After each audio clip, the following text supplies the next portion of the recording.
Roger, go for deploy. Welcome back to Adventure Fit Radio. I'm sitting here with... I'm sitting here with Tommy. And I'm sitting here with Bill. So this show that we have for you guys today, me and Tommy don't know what it's about. We genuinely don't know what it's about. I can't remember. We recorded it a week ago, and we remember it was awesome. And then now we're only going to record the intros and outros now because we don't record the intros and outros for some shows that we have in the bank till maybe a week later when we know we're going to release them because we don't release. We batch Sponsors and... Yeah, so we this is like a bit of it's like a booby prize. Yeah, it's a massive booby lucky prize. dip, I suppose. It's a D-cup booby prize. Yeah. Very much a lucky dip. It's a grab a really nice set of jugular veins and Jugular humals.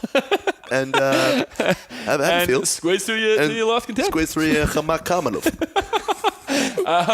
So we have a feeling that this is a really good show, and we have a feeling that you're going to love it. Yeah. So, but we got no idea what happens in it. Yeah. So, but we've been having. It wasn't the one where. Oh no, it wasn't. We just did that. So anyway, hope you are. This is probably going to get 0 downloads after this intro. Yeah. But no, it'll be really good. So me and Tommy will be really surprised to hear what's actually coming out of our mouths as well. Yep. This show though is sponsored by True Pride. How have you been going with True Pride, Tommy? Yeah, really well. Budget's up and running now. Got all of my categories sorted and been speaking to Cragos, Mr. Bigelow as well. He's the man behind True Pride. And it legitimately is, like we talk a lot of shit on this show, but it legitimately is a really good tool that I've been using. I haven't been using it for long. So what does it do for the listeners? Okay, so basically it's a software program. So True Pride uses CashFit, which is a software program, and it basically just sorts out all your financial shit for you. So it links up to your bank account. Hamal. To your hamal, your kibbutz. Come on, man, I'm trying to... It links up to your kibbutz, to your bank account. Yeah. And so you can see your cash flows nice and easily. The thing about bank accounts, having a look at those online, is you can't really see where you're spending the majority of money on this and that. But with CashFit, you can.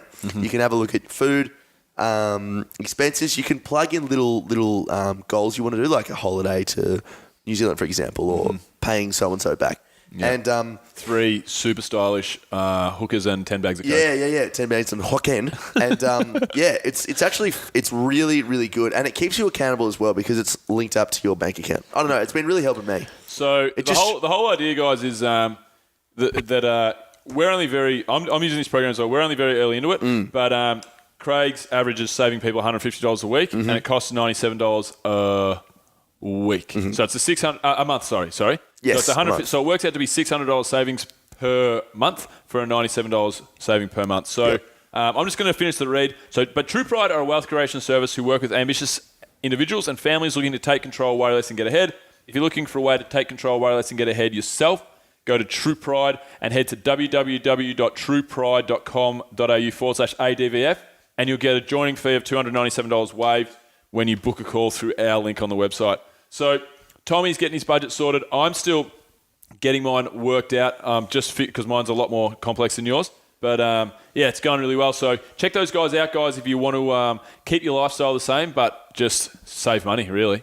And then we're also brought to you by Carve. Tommy, how have you been going with Carve? Yeah, I've been going all right with Carve. I've got 17 assistants down to my name, and they're all getting me a gang of damn bitches. So Carve, guys. Carve are a company that I use over in the Philippines. I now have 3 assistants. We have a podcast assistant, Alvin. I call him Alvinox or Alvino. We have Monson, Mondor, and we have Aaron. Aaron Andor, Aran, Hamal. I'm yet to nickname Aaron because he's only been with us for about a week, but he's awesome. So these guys, it's about $6. Aaron Butterfly. It's about $6 US or $8 Australian Aussie dollar to hire these guys, and I have them for full time. So I get 40 hours a week out of these guys, and it's really cost effective and literally just changes your life, gets more time back in your life. I don't answer emails anymore that don't need to be answered by me directly. I don't run our social medias anymore, although I answer a lot of stuff. If we get tagged, people talk, I'll answer, but I don't do the posting. I don't do much.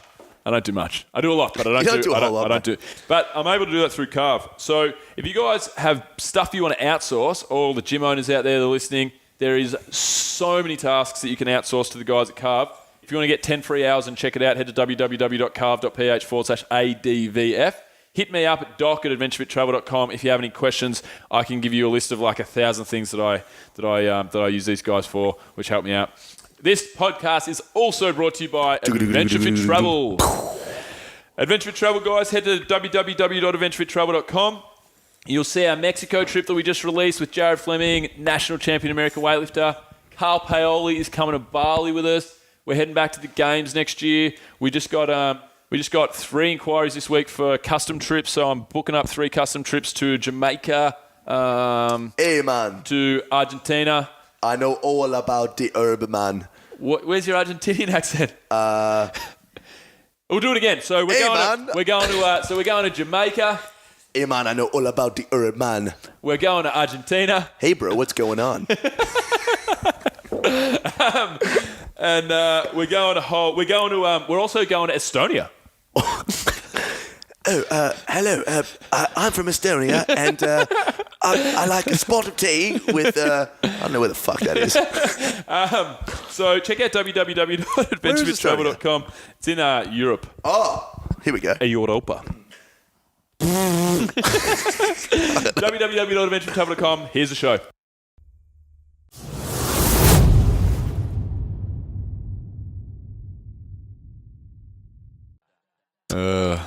All right, well, we're recording, so right. I don't know how this is going to go, but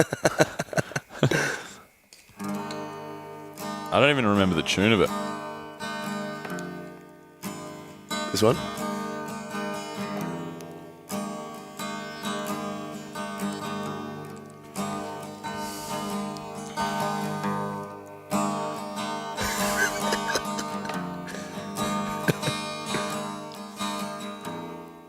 You'll have to start it off because I don't know when it starts. Bill and Tom are sitting here.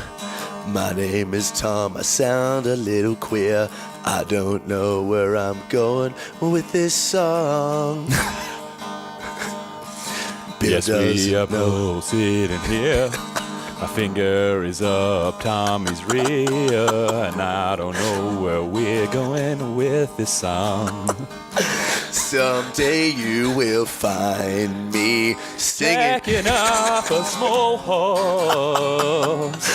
with a champagne supernova in my ass.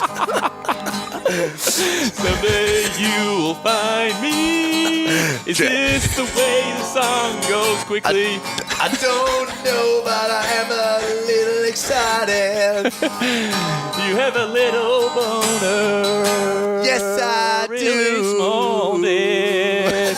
A really tiny little small weeny tiny little baby sized little dick.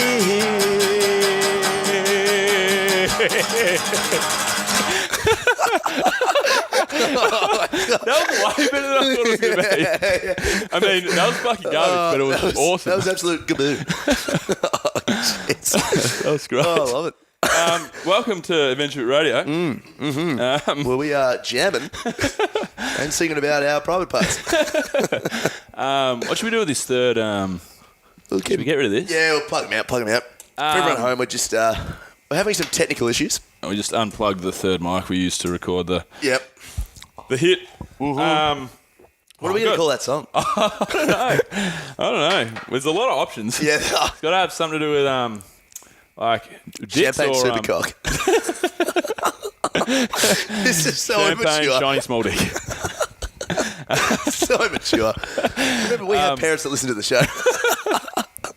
that got me right up and about. I'm chuffed. Yeah. It was so funny. That was good. Well, it might not have actually been funny. We definitely think it was. We think it was hilarious. What's been happening, mate? What has been happening?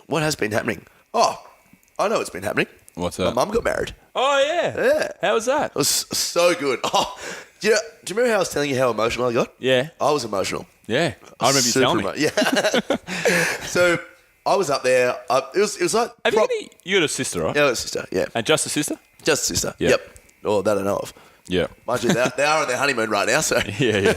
Now, look, it was like... It could have been one of the best days of my whole life. Oh, it would have been. It was sure. amazing. I didn't expect it to be that good, but it was so good. Do you reckon it had a bit to do with the fact that, like, after your mum and dad split up, obviously, like, you would have been a little stressed about, like, your mum being happy, and do you think, like, seeing her happy again?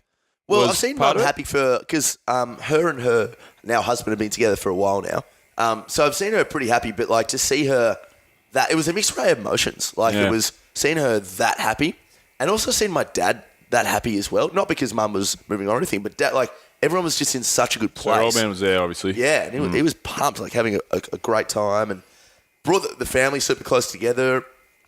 And I just think, like, all of the emotions locked in together with the validity of mum and her husband getting married was insane. So I walked mum up the stairs, or down the aisle, if you want to call it that, and then made a speech, and oh man, by the end of the speech, I was on. You made a speech? Yeah, I made a speech. How did it go? Yeah, it went really well. Really well. I've got no issues with speeches now, or public speaking, I don't think, because I have to do it every day for work.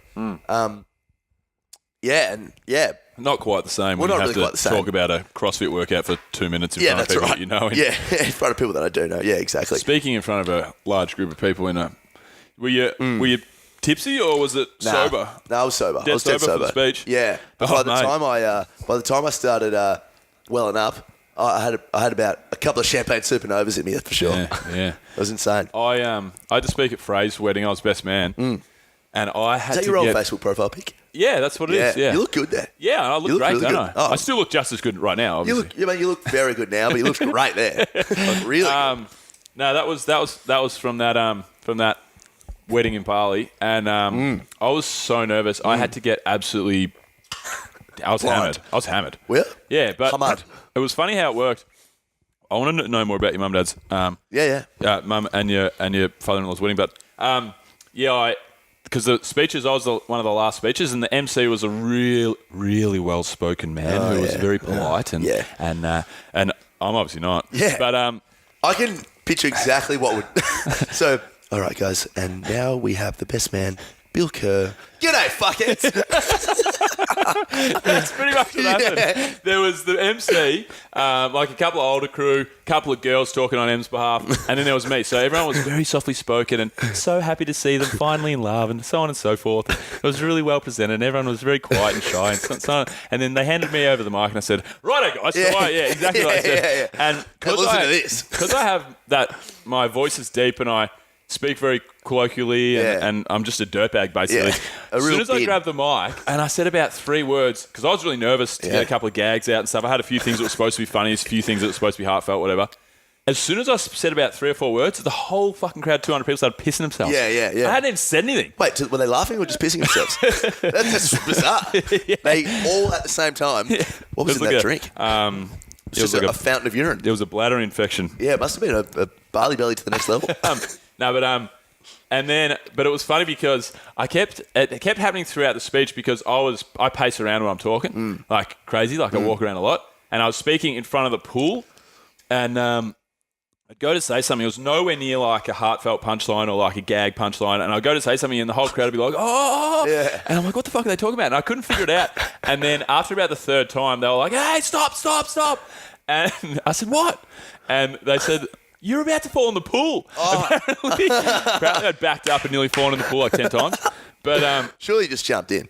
I know. But yeah, so we're back to your mum and it was on the beach. It was like this restaurant at the top of the beach, overlooking the sea. Somewhere. Yeah, it's in Melbourne somewhere, and overlooking the sea, and really really nice. But it wasn't even that long, and I had to actually excuse myself. And this is when mum and Tony were they were writing all of the little things and getting all the little nitty gritty things done at the end of the ceremony. I had to jump down the stairs because I was literally bawling my eyes out. Really? Because I never cry, man. I never cry. I would love to cry. I'd love to be one of those guys that.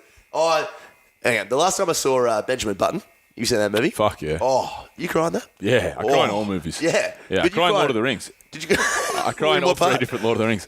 The first one, when Boromir's dying, he's laying down and he goes, something. Yeah. He's talking to Aragorn. He goes, my brother, my friend, my king. Yeah. They finally calls him the king because he always has that rivalry that he's not his king. He's not his king. That's big.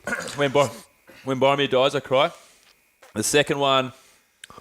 Wah, wah, wah, Is that is that the battle? Yeah, that's a battle. Yeah. That's the Two Towers is the second one. Yeah, but is that the battle? I can't remember in the Two Towers when I cried, but in the third, It's like, is that the one where they fight?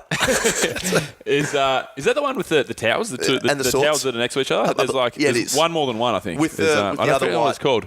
And the third one, the part that I cry is when that's sad though. You bow to no one. Oh yeah. My friends, you bow to no one. You know that bit. That's like, so good. Now you're gonna make me start. What are some other places you've cried? Like some weird things you've cried? I cried. What do you mean in? Like just have you ever cried life? Not in a movie, you mean? Oh, a movie. Could be a movie, but like some like weird scenario that you just couldn't hold it in. I've cried on the footy field before. Really? For glory and for anguish. Oh yeah. Winning a grand final and losing a grand final.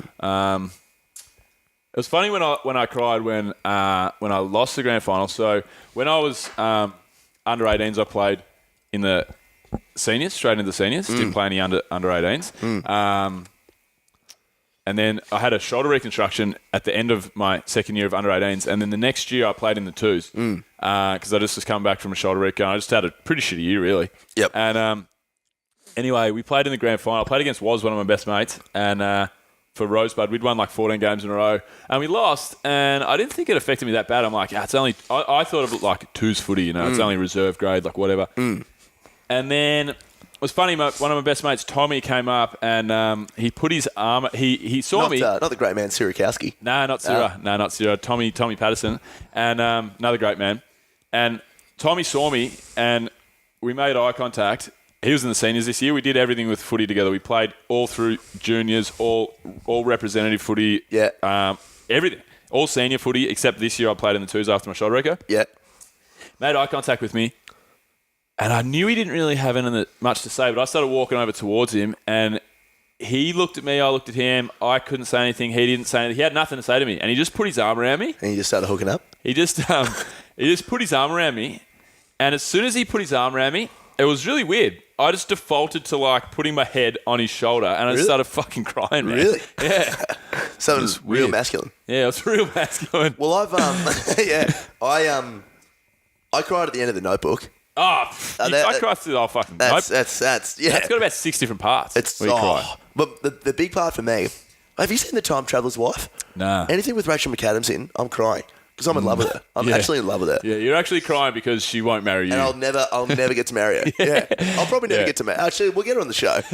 But when the two oldies die together in the same bed in The Notebook, that's sick, and that isn't it? black nurse comes in, and she's like... Why'd you mention that she was black? I don't know. It's just how I remembered it. As soon as I said that, I was like, there's no need to say that. Anyway. That was bizarre. Anyway, the African-American with a hint of Italian, when she walks in and she just does the... I'm up and about. And it's not in the good way. Like, I'm sad. Do you ever cry when you get like... Emotional? Yeah, but I mean... no, when you get like happiness cry. Oh, yeah. Like... Oh shit! Yeah. Like when, for example, in The Notebook, when she passes out, when she reads when she sees the photo that he's redid when he's done up their house or their dreams. That's right. When she reads that and she passes out. I get teary. Like I get a little bit like.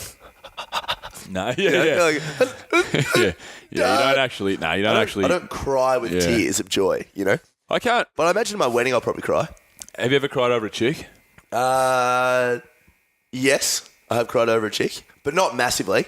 It was just, Are we talking? We're talking like emotionally, girlfriend? right? No, Yeah, we're talking we're not talking like. I'm not talking like dirty sexual, dressed up in bondage. Fucking cry, bitch, cry me, cry me.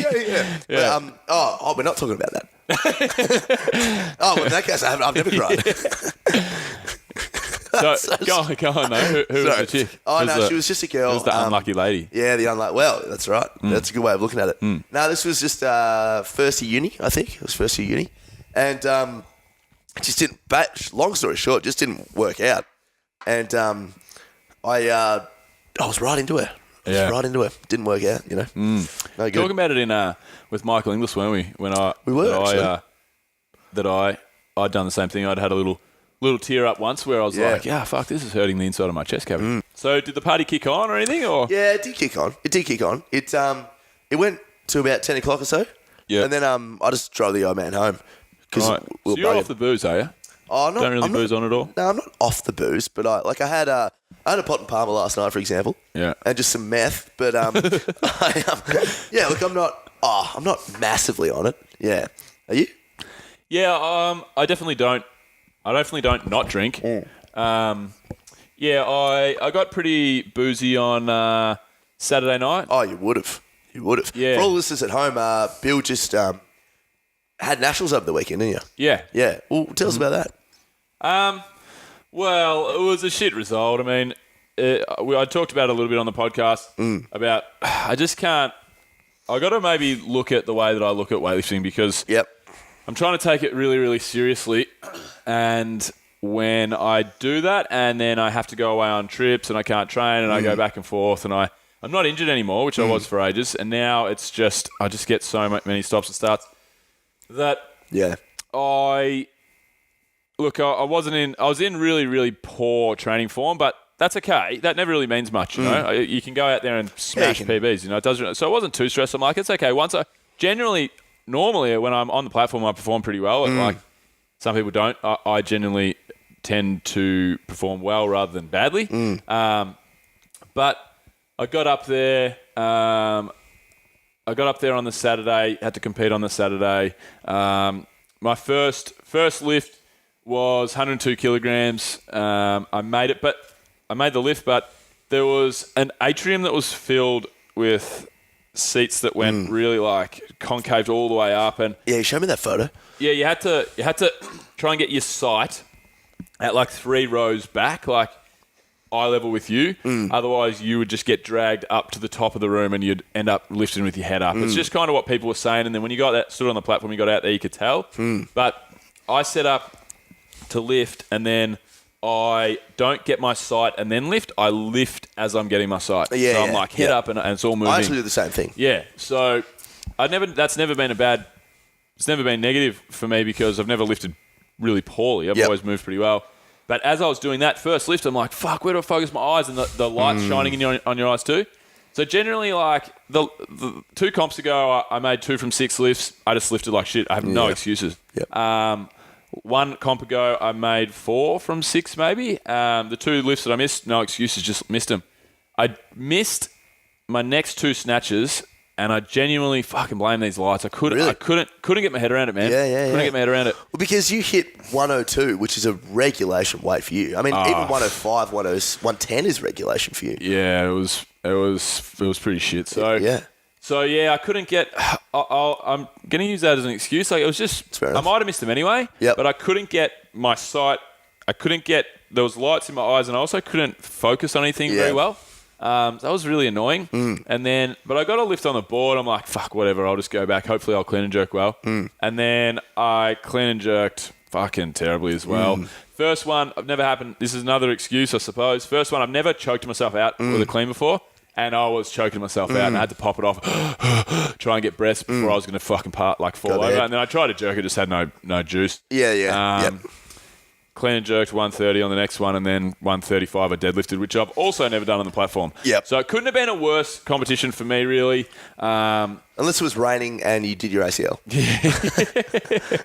So it was pretty ordinary, but I mean, I competed at the highest level of the sport in Australia.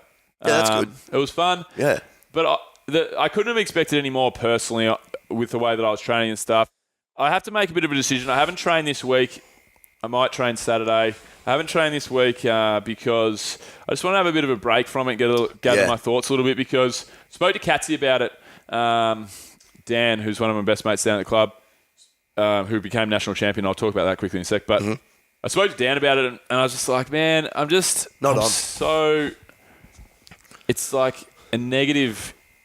It's a negative in my life nearly if I'm stressing about it that much and trying to take it seriously. And I'm going backwards and forward and I can't. But you do your best work when you're not stressed and I find when I'm not taking it that seriously, that's when I train the best. Yeah, well, so I might maybe drop back to... I train for 4 to 5 weeks in the gym at Phoenix. Yep. I might maybe try and train 2 or 3 times a week at Phoenix, just do some squats and pulls and stuff on my barbell, which I have. Means I don't have to drive so far because it's a 4-hour more round trip for me to go to training. And I just kind of can mentally not be taking it as seriously because maybe that's what I need. I'm not really sure. It just frustrates me. But at the end of the day, it was good to compete. It's good to go up there. The main thing was pretty much my 3 best mates at Phoenix all won the national champs, which was fucking awesome. Oh, that's tough. Dan, what? Just throwing a word Kids, in there. listen to your mother. Oh, yeah, it's hard. Catsy won on the Saturday afternoon. Hitty won on the Saturday night in my session. Yep. Both of them came right down to the wire where there was a dude who had a lift to try and beat both guys, and he didn't. Wow. And then Zach just walked it in on Sunday. Now, Zach is a friend of the show. Nah, he's not a friend of the show at all, is he? Nah, he's not. We don't want to talk about we that don't guy. want to talk about that guy. He's a real jerk bag. He's a real jerk. He's a real push jerk. Nah, he listens to every show. He listens to every show. He's a Heath legend. He is a Heath legend. But so Zach won, which was fucking awesome. But the Saturday, and that was always going to happen. He just had to make a couple of lifts. He's been working with Michael Inglis, and his lifts have gone through the roof. We're not really supposed to maybe talk about that too much, but we know that he's been working with him. It's been going great. Yeah, he's good. Sports psychology. Zach told us, so I think we're allowed to talk about it. But, yeah, that's right. But Dan and Pitty won on the Saturday, so we went out and celebrated. We didn't get out till about 10:30 at night, 11 o'clock at night, and we just went to one of the rooms in the hotel and then started drinking beers with Harvey and a few other guys. Harvey's one of the coaches. Then about 6 or 7 of us went out in Brisbane. Have you ever been up to Brisbane and gone out in I want to go the out Valley? in Brisbane. Oh, I really want to go out in Brisbane. Is it good? Mate, Vegas?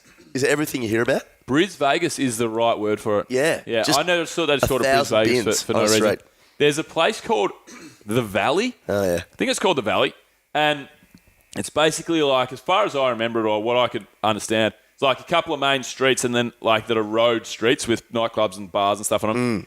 And then there's one walkway street that goes up and intersects through the middle. Yep. And I would hazard a guess. I'm happy to say I've never seen a joint like it in the world. Really?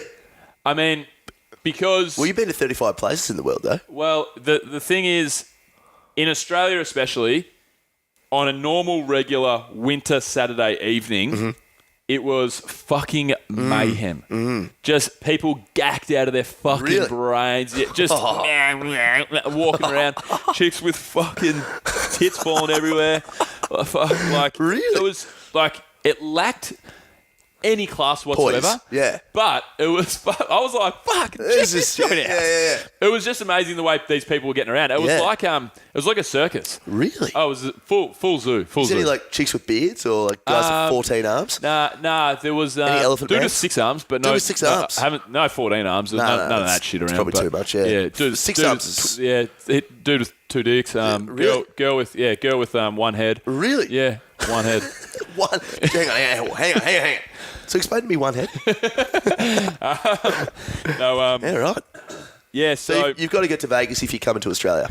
Yeah, it's pretty wild. It was interesting. Just basically felt like schoolies. Everyone was young and just off their heads, really wasted. But it was funny and it was real. It was up and about. And then we went out and partied a little bit. But it was one of those nights where I'm real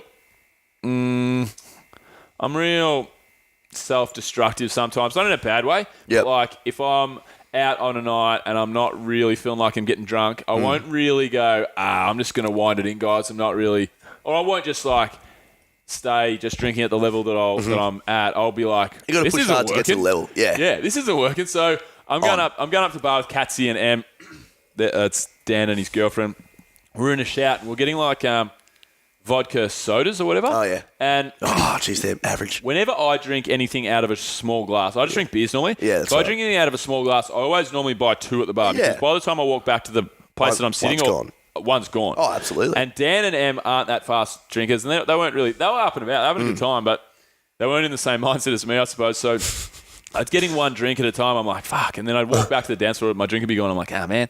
So I just end up shaking the shout, or I'd get out of the shout and go and get 2 drinks to myself. Yeah. So I punched down some liquor. Yeah. Got myself pretty drunk. It was weird. I always feel that need to Be a man. up and about. Yeah. No, if I can't just cruise and be like half drunk. It's You gotta weird. be on. Yeah, I it's wonder weird. if that's got to do with. Remember how we were talking about ages ago how you almost feel like sometimes you have an expectation to be the big dog of the group. Oh, that's definitely what it is. Yeah. Subconsciously, I reckon. Yeah, I'm not thinking like, oh, when I'm doing it, I'm not thinking like, oh, I need to be the not leader, consciously leader of the show. But Yeah. I don't feel comfortable if. I think I subconsciously don't feel comfortable if I'm not right up and about. Yeah. You know? Well, maybe it's like you don't feel comfortable if you're not 100% you. Yeah, well, that's definitely the case. If I'm not me, I don't feel comfortable. But yeah, I think I don't know. Maybe I was a little bit nervesy and anxious that night for some reason. I haven't really been getting any anxiety or nerves, and it was cool. Like it was totally manageable, but because I was with good mates and stuff. But I just maybe when I'm in that mood, like if I go out and I'm just drinking beers and I've got no nerves and no anxiety or anything like that, I'll just let whatever happens happen, and it'll just all come to me, and I'll have a great time, and I'll be the life of the party. And then if I got a little bit of anxiousness, then sometimes that's when I might really like I want to. It's the total wrong thing to do, kinda, which is like drink in excess to get over my anxiousness. Yeah. It's the total wrong thing to do because it can backfire on you and just you feel fucked the next day. Oh, mate. But that's like in my past with anxiety and drinking. That's kind of something that I've done. I mean, a lot of people. But mate, so many people would do that. But now that I meditate and do all my stuff like gratitude journaling, all that stuff, I don't really. And I've learned a lot about the ego. Obviously, you know the power of. Did you finish that book? The power of now. Yeah, I finished that. Did you like it? I thought the first kind of chapter. Get a bit religious, chapter, the first maybe quarter of the book, I was wrapped. I was like right into it, and then it kind of lost a little bit of its potency for me with just the amount of. I felt like we were going over the same stuff for the whole middle section of the book, you know, just in different ways of saying it. Yep. Like there was some basic tenets that he brought up, Eckhart Tolle brought up in that book that were great, and definitely changed my opened my eyes to a lot of things. But I felt like I was going over the same ground a little bit. Yeah, I think he But what I was just to finish what I was saying. Oh, yeah. After like learning a bit more about what the actual, and with Ariane, my business coach, he's been the biggest help, is actually knowing what the ego does and the ego does to your behaviours. Oh, it's huge. And I think I'm a lot better. Like I'm a lot more relaxed now. Like I don't have to be.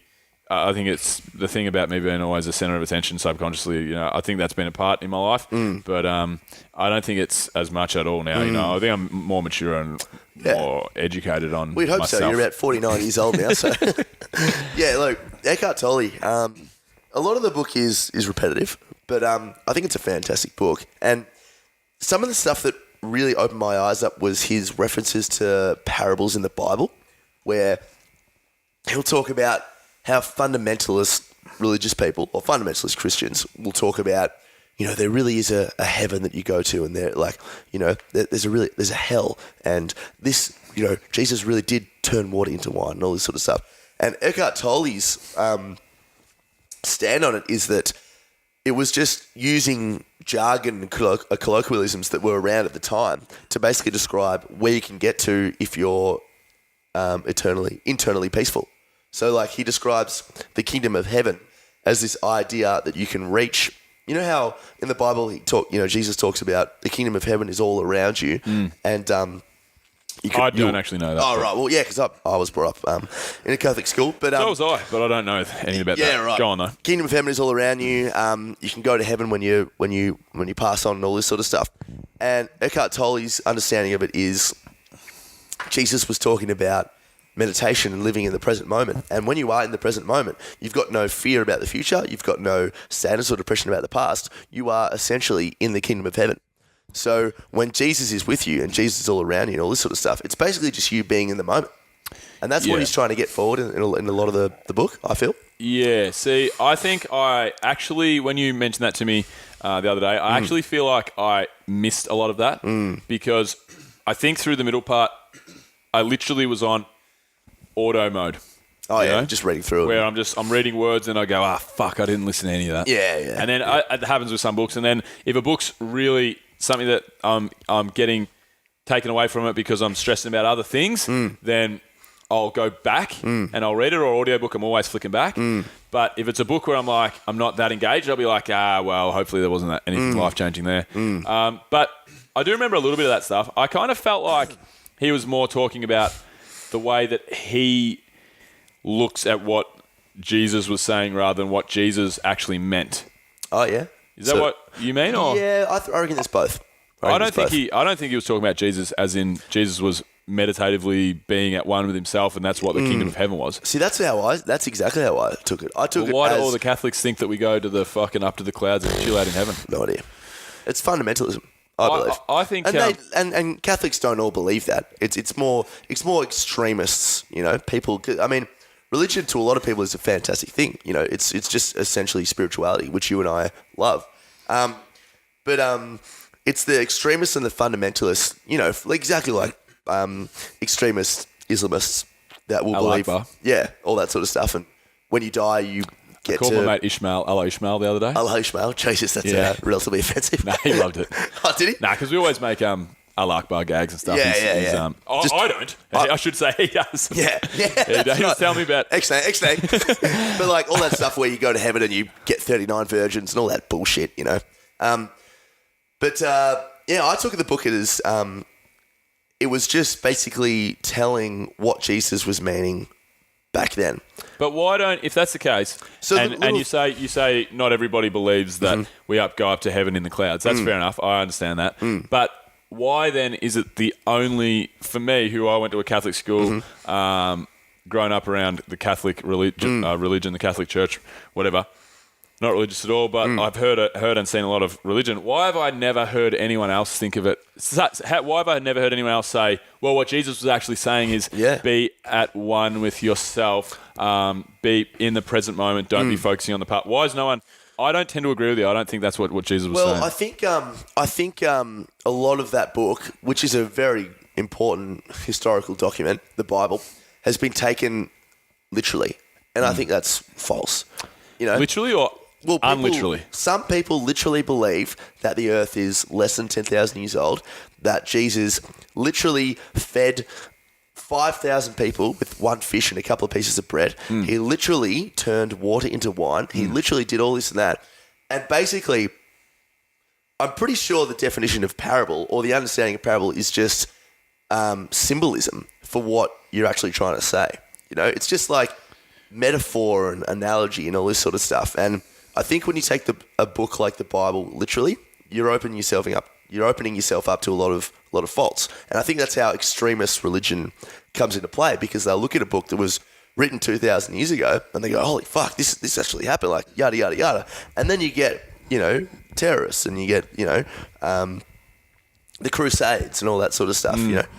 But I think the reason why Eckhart Tolle's book is so revolutionary is because he's looking at it and describing it in a way that we can all understand now, in terms of mindfulness and meditation and all the big push that's whatever it was, it made a lot of sense to me. So the book made a lot of sense to me for the most part. Yeah, I did really like it. I didn't feel the same way with the Jesus stuff as what you're talking about.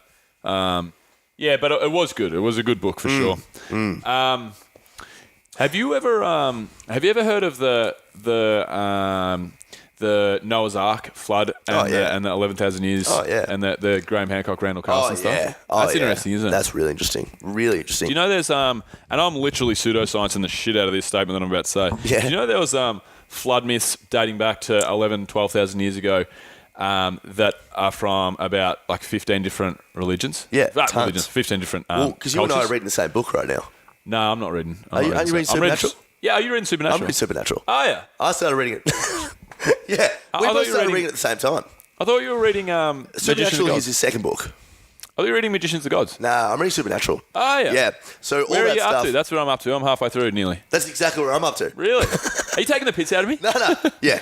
No. What have you thought of Supernatural so far? I think it's fantastic. Fantastic. Well, all of the little things, you know, about how, Noah's Arks, there are different Noahs basically across all of these little communities and stuff that say these people that after the Great Flood, these people travel the world to try to prolong all of the technology that they built up and all that sort of stuff. But even like the little things, like, have you read much about Göbekli Tepe at the start of the book? Mate, we're not reading the same book. What are we reading? I'm talking about the Arab now. There's no Göbekli Tepe or... Hang on. Or... Maybe I am reading Magicians of the Gods. No, it's in Supernatural, you fool. Supernatural's about mankind's rise to consciousness and about spirituality and religion, basically. So I'm halfway through, and it's discussed like the oldest pictures drawn in caves 40,000 years ago. I'm definitely reading Magicians of the Gods. We've discussed this so many times. We have, haven't we? Yeah. What the hell's going on right now? That's classic. Hey, I've got a segment that I wanted to introduce. Sorry, just for that. Just going to move on. Sorry, listeners. We're just gonna drop that up. Yeah, we're gonna move that. Yeah, we're gonna move on. What's your segment? We're gonna pardon each shoot the shit with one bit of advice you can give to the listeners. Who? Just all listeners. Yeah. So my bit of advice for the listeners is when you wake up, don't dedicate 5 to 10 minutes to social media. So don't look at your phone. Just turn the alarm off, jump straight in the shower, and get your shit sorted. Right. Yeah.